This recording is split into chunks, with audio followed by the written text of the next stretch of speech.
presented by MX3.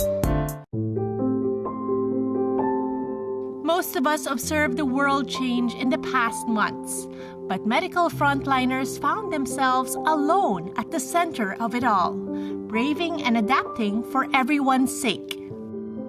Anesthesiologist and medical frontliner Dr. Donald Reluya shares how he kept his positivity intact despite being ostracized by the same community he vowed to serve. Actually, ako, nagpapatulog ng mga pasyente, pero nung dumating ang pandemya na ito, lahat kami sa hospital namin ginawa as hospitalist. Kung ano yung dumating na pasyente, kailangan mong tingnan. Kasi ngayon, kulang na rin tayo sa mga doktor. So, kailangan lahat tinitingnan mo yung mga pasyente. Donald shares that doctors may have been the most important men during the pandemic. But surprisingly, their numbers continue to decline despite all the protocols, preparations, and precautions. Ang nangyari kasi, sanay na kami magsuot ng mga PPE na ganyan kasi sa operating room, kailangan sterile kami. Pero nung dumating yung pandemya na ito, mas na doble. Imbis na 3 ang suot mo, nagiging 4, 5 na patong-patong. Yung init, nararamdaman mo sobra, pero kailangan tiisin mo dahil para sa mga pasyente. Kami as COVID frontliner, handa kami sa mga nangyayari sa hospital, pero hindi ko masabi na handa tayo lahat para humarap ng ganitong pandemya. Ang ginagawa namin ngayon, nagjo-duty kami ng 1 linggo na buo Tapos pahinga para naka-isolate ka kahit papano. Naka-quarantine ka nun para rin sa kapakanan ng mga pamilya mo. On top of all their sacrifices for their community, they also had to overcome personal struggles of their family and loved ones.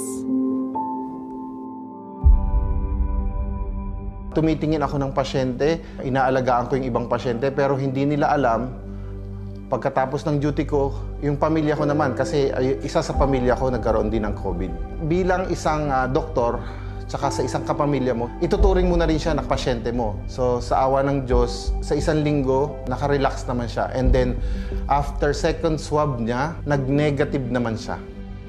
Unfortunately, Doc Reluya admits they are even the ones who are discriminated the most because of fear due to lack of information. Ang discrimination, hindi mo rin maiiwasan. Kahit sa aming mga frontliners, pag nalaman nila na you are from the hospital, hindi mo naman maiwasan na umiiwas sila Hindi nila alam na pagkagaling namin sa hospital, 3 hanggang 4 na beses ka naliligo. At least nung bandang huli na na-orient na sila, alam na nila na hindi na kailangan mag-discriminate ng mga health workers. Impressively, many of these frontliners still choose to serve despite all these challenges. Minsan naisip ko rin na mag-leave o kaya hindi muna ipagpatuloy yung profesyon. Dumating nga ang point na tumawag na sa akin ng tita ko na kung pwede, wag na muna akong magtrabaho. Nakakapanghina na iniisip mo na lang minsan na tama pa ba yung pagsasakripisyo ko? Kasi yung mga medical frontliner na kasama ko, namamatay sila Sa ngayon tuloy pa rin Panalangin na lang na sana ma-expose man kaming health workers, makaya namin ito. Kahit mahirap sa sitwasyon natin, mas mahirap din sa kanila lalo Kaming doktor ang umpisa na magtutulong sa kanila, sino pa? For Dr. Reluya, his love for others made him realize that taking care of himself is the best way he can continue to serve his patients.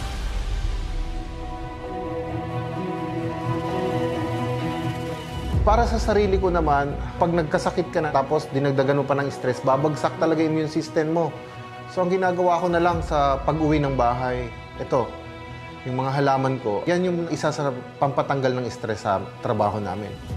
Ang stress, kung halimbawa nagkasakit ka, tinamaan ka ng sakit na ubo, sipon, tapos stress pa, mas bababa yung immune system natin So mas lalong magkakasakit ka, mag-aggravate din. Kung stress ka na nga sa trabaho mo, stress ka pa sa pandemya na ito.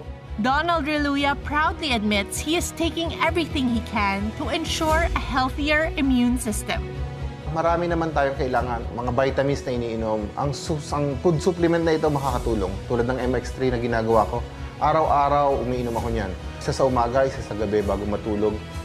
At ang nagpapalakas din sa akin na isa, MX3 Coffee. Yan. Parati akong gising yan, lalo-lalo na bago ka magpatulog ng ooperahan. Umiinom ako niyan para at least kahit paano sa buong operasyon, gising na gising ka. Yung immune system ko lumalakas. Yung resistensya mo, malakas ka. Pagising mo sa umaga o pag-inom ng kape, nawawala na yung antok, nandun na. Tapos gising na gising ka. Na naalala mo na balik trabaho ka na naman. Sa buong maghapon, kaya na. Dr. Donald Reluya already sacrificed a lot, but still his heart overflows with positivity and prayers for his patients, whom he loved most.